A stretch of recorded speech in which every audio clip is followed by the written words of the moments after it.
Stanford के दो drop out दोस्त एक सिंपल व्हाट्सएप ग्रुप से कंपनी स्टार्ट करते हैं जेप्टो और आज ये $5 बिलियन की वैल्यूएशन पर खड़ी है। और जेप्टो कंपीट किससे कर रहा है?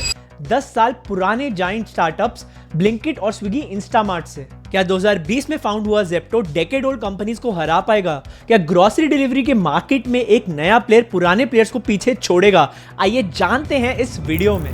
मुंबई के दो दोस्त आदित्य पालेचा और कैवल्या वोरा ने 2020 में एक स्टार्टअप स्टार्ट किया जिसमें उन्होंने अपने पड़ोसियों को एक व्हाट्सएप ग्रुप पे ऐड किया और वहां से उनको जो सामान चाहिए था आदित्य और कैवल्या उनके घर तक खुद डिलीवर करते थे। जैसे ही ग्रुप में 256 मेंबर्स हो गए, उन्होंने एक ऐप बनाई किराना कार्ट के नाम से जिससे स्टार्टअप को इजीली स्केल करा जा सके। शुरुआत में दोनों फाउंडर्स किराना स्टोर्स के डेली चक्कर लगाते थे एंड उनके साथ पार्टनरशिप्स के लिए सारा काम भी खुद हैंडल करते थे। स्टैनफोर्ड से ड्रॉप आउट करने के बाद भी दुकान दुकान घूमा एंड सिलिकॉन वैली से लेकर किराना वैली तक का सफर तय किया। पर उनकी पहली बड़ी अचीवमेंट तब आई जब कॉन्ट्री नाम की एक इन्वेस्टमेंट फर्म ने $7,30,000 इन्वेस्ट किया $2.5 मिलियन की वैल्यूएशन पर, और वहीं से ही जेप्टो लॉन्च हुआ अंडर किराना कार्ट प्राइवेट लिमिटेड। यहीं से ही उनकी रियल जर्नी की शुरुआत हुई। 2021 में जब ग्रोफर्स ब्लिंकिट बन चुका है और स्विगी इंस्टामार्ट हर ग्रोसरी आइटम को डिलीवर करने में 1 घंटा लगाता है,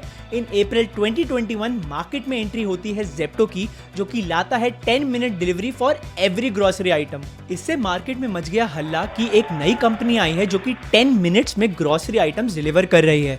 इसकी वजह से इंस्टामार्ट और ब्लिंकिट लॉसेस में चले जाते हैं और प्रॉफिट्स में आने के लिए सबको अपना डिलीवरी टाइम 10 मिनट्स करना पड़ता है। और ऐसे ही जेप्टो ने ई कॉमर्स को बना दिया था क्विक कॉमर्स। हमारी एनालिसिस कहती है कि अभी ब्लिंकिट सबसे आगे है जिसका मार्केट शेयर 2023 तक लगभग 46% का है। उसके बाद इंस्टामार्ट है 27%, जेप्टो है एट 21% और बीबी नाउ रफली 6% पे है। और ऐसा नहीं है कि क्विक कॉमर्स की दुनिया में बस ये 2-3 कंपनीज ही हैं। काफी सारी कंपनीज हैं like Flipkart quick, Amazon fresh, फ्राजो, ओल्ड डैश, डंजो। पर ये सारी कंपनीज के नाम आपने सुने नहीं होंगे क्योंकि ये कंपनीज बंद होने के कगार पर हैं। मार्केट में काफी तगड़ा कंपटीशन चल रहा है। ब्लिंकिट जो कि जोमैटो की कंपनी है, वो अभी इस क्विक कॉमर्स के मार्केट को डोमिनेट कर रही है। बट शुरू से ऐसा नहीं था। ब्लिंकिट जिसका पहले नाम ग्रोफर्स था, वो 3 साल पहले लॉसेस में थी। पर ब्लिंकिट का डोमिनेशन तब स्टार्ट हुआ जब जोमैटो ने ब्लिंकिट को एक्वायर किया और उसमें काफी सारा इन्वेस्टमेंट किया। लॉस से प्रॉफिट में आने वाले को ब्लिंकिट कहते हैं। क्यों हिला डाला ना? ब्लिंकिट में ह्यूज इन्वेस्ट करता है जोमैटो और इंस्टामार्ट में करता है स्विगी। और जोमैटो और स्विगी का दोनों का ही बिजनेस B2C है और लगभग मॉडल भी सेम। ब्लिंकिट और इंस्टामार्ट अपने पेरेंट कंपनी के already setup networks and resources को अच्छे से यूटिलाइज करते हैं जिससे उनकी काफी हेल्प हो जाती है। पर यहाँ पर अकेला रह जाता है बेचारा जेप्टो। इस पूरी केस स्टडी को समझने के लिए आपको इनका बिजनेस मॉडल समझना बहुत इंपॉर्टेंट है। तो देखो, ये क्विक कॉमर्स मार्केट का बेस है वेयरहाउस मॉडल, जिसे डार्क स्टोर मॉडल भी कहते हैं। हर बड़ी बड़ी क्विक कॉमर्स कंपनी अपने बहुत बड़े बड़े वेयर हाउसेस खोलती है जिसमें वो सभी सामान को स्टोर रखती है और ये सारे वेयर हाउसेस सिर्फ 2-3 किलोमीटर की रेंज पर ही बने होते हैं। जब भी कोई कस्टमर ऑर्डर करता है तो यहीं पर ही उसकी पैकेजिंग वगैरह सब कुछ होती है और यहीं से ही डिलीवरी एजेंट ऑर्डर पिकअप करता है। अब अगर हर वेयर हाउस 2-3 किलोमीटर की रेंज में ही होगा तो डिलीवरी में ज़्यादा टाइम थोड़ी ना लगेगा। इस क्विक कॉमर्स प्लेटफॉर्म में यूजुअली एक बड़ा मेन वेयरहाउस होता है जो कि सिटी के ही अंदर 30-40 छोटे डार्क स्टोर्स के नेटवर्क को सपोर्ट करता है। ये बड़ा मेन वेयरहाउस जनरली सिटी के आउटस्कर्ट्स में होता है और इन्हें मदर वेयरहाउस भी कहा जाता है क्योंकि ये डार्क स्टोर्स को सप्लाई करने का और रीस्टॉक करने का बैकबोन बनता है। इसमें तो यही है कि जिसके पास जितना ज्यादा पैसा उतने ज्यादा डार्क स्टोर्स, मतलब पैसा फेंक तमाशा देख। जलवा है हमारा। इसलिए स्विगी, इंस्टामार्ट और ब्लिंकिट इस रेस में बहुत आगे हैं। यही है मेन फंडा क्विक कॉमर्स का। पर यहाँ पर जेप्टो पड़ जाता है अकेला क्योंकि उसकी कोई अलग पेरेंट कंपनी तो है नहीं, तो उसको हर बार फंडिंग रेस करनी होती है अलग अलग इन्वेस्टर से, जो कि एज कंपैरिजन थोड़ा डिफिकल्ट काम है। इस वेयरहाउस मॉडल के अलावा दूसरी चीज है एवरेज ऑर्डर वैल्यू, यानी कि AOV। AOV बताता है कि कस्टमर जब तुम्हारी वेबसाइट या ऐप पर कुछ खरीदता है तो ऑन एन एवरेज कितने पैसे खर्च कर देता है। चलो इसको एक एग्जाम्पल से समझते हैं। मान लो कि एक बेकरी है जिसमें 10 लोग कुछ ना कुछ मिलकर खरीदते हैं और 10,000 रुपये स्पेंड कर देते हैं। अब हमें इसका AOV कैलकुलेट करना है। इसका मतलब इस बेकरी पर कस्टमर्स ऑन एन एवरेज 1000 रुपए स्पेंड कर देते हैं, जो कि इसका AOV है। आप समझे? जितना ज्यादा AOV उतना ज्यादा रेवेन्यू और उतना ज्यादा प्रॉफिट्स। तो ये सारी क्विक कॉमर्स कंपनी बस अपना AOV बढ़ाने पर ही तुली रहती हैं, जिससे वो प्रॉफिट्स में आ जाएं। आओ सारी क्विक कॉमर्स कंपनीज का AOV देखते हैं। फिलहाल जेप्टो ब्लिंकिट से रेस में काफी पीछे है, क्योंकि मार्केट का एवरेज AOV 550 है और जेप्टो 450 पर है।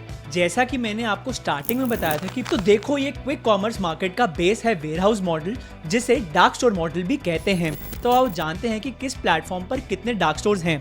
तो चलो सिटी वाइज भी देख लो। भाई ब्लिंकिट तो इंस्टामार्ट के साथ जेप्टो से बहुत ज्यादा आगे है और मार्केट में इन दो का ही दबदबा है, और ब्लिंकिट तो इस मार्केट का 50% शेयर मार्केट डोमिनेट करती है। भाई ब्लिंकिट तो इस कैटेगरी का गुंडा है, गुंडा। ये स्टैट्स देखकर तो ऐसा ही लग रहा है। झुक के रहना पड़ेगा मेरे आगे। जितने ज्यादा डार्क स्टोर्स उतनी ज्यादा डिलीवरीज और उतना ज्यादा रेवेन्यू। अब रेवेन्यू की बात कर ही ली है, तो आओ इन कंपनीज के रेवेन्यूज पर भी नजर डाल लेते हैं। कंपनी के स्टेटमेंट्स के हिसाब से 2023 में जेप्टो ने 2024 करोड़ का रेवेन्यू करा, लेकिन कंपनी के एक्सपेंसेस भी 3350 करोड़ तक बढ़ गए, जिससे लॉसेस 3 गुना हो गए और 1272 करोड़ का जेप्टो ने लॉस भी बुक करा। वहीं पर ही FY 2023 में ब्लिंकिट ने 3221 करोड़ का रेवेन्यू जनरेट किया। यहाँ पर भी ब्लिंकिट जेप्टो से रेस में काफी आगे है। पर हमारी एनालिसिस के मुताबिक जेप्टो इस इंडस्ट्री का डार्क हॉर्स है। पिछले 1 साल में उसका मार्केट शेयर 5% बढ़ गया है और अब 21% का हो गया है। तो क्या जेप्टो इस मार्केट में ब्लिंकिट और इंस्टामार्ट को पीछे छोड़ सकता है? आइए जानते हैं कैसे। पहला है AOV। जेप्टो को अपना एवरेज ऑर्डर वैल्यू बढ़ाना होगा और उसको हर जगह के हिसाब से स्पेशलाइज आइटम्स देने होंगे, जैसे office supplies, baby care products, stationery and so much. और फ्री ऑर्डर्स के लिए डिलीवरी फीस हटाने के लिए एक मिनिमम ऑर्डर थ्रेशोल्ड भी जेप्टो को रखना पड़ेगा। सेकंड है कॉस्ट कम करके।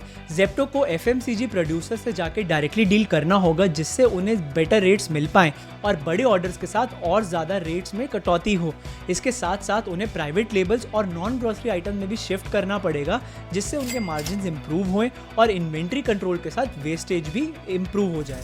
तीसरा है नए रेवेन्यू स्ट्रीम्स। जेप्टो को कई सारे नए रेवेन्यू स्ट्रीम्स पे फोकस करना पड़ेगा, जैसे small order fees, platform fees, loyalty fees from loyal subscribers और ब्रांड्स के एडवर्टाइजमेंट्स और प्रमोशंस, जिससे उनकी रेवेन्यू और भी ज़्यादा बढ़े। और फोर्थ है लास्ट माइल डिलीवरी कॉस्ट कम करके।